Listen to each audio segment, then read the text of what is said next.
চিকিৎসাধীন স্বামীর খাবারের জন্য লাইনে দাঁড়িয়ে অপেক্ষা ষাটোর্ধ্ব ফজিলাতুন্নেসা বেগমের। তবে অপর্যাপ্ত খাবার পেয়ে কপালে চিন্তার ভাঁজ। কালকে সকালে তো খাইনি, একজনে খাবার দুইজন খাইছি।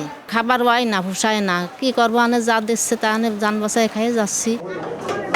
খুলনা মেডিকেল কলেজ হাসপাতালে রোগীদের জন্য বরাদ্দকৃত সরকারি খাবার ঠিকমতো দেওয়া হয় না বলে অভিযোগ দীর্ঘদিনের। রোগীরা বলছেন, বড় মাছের পরিবর্তে ছোট কার্প জাতীয় সস্তা মাছ, ব্রয়লার মুরগির মাংসের আকার বরাদ্দের 3 ভাগের 1 ভাগ নিম্নমানের চালের ভাত দেওয়া হয়। অসুস্থ শরীরে পুষ্টিকর খাবারের বদলে মানহীন খাবার খেতে হয় তাদের। এমন অনিয়ম ও দুর্নীতির পাশাপাশি কৌশলে অতিরিক্ত রোগী দেখিয়ে হাতিয়ে নেওয়া হচ্ছে কোটি কোটি টাকা।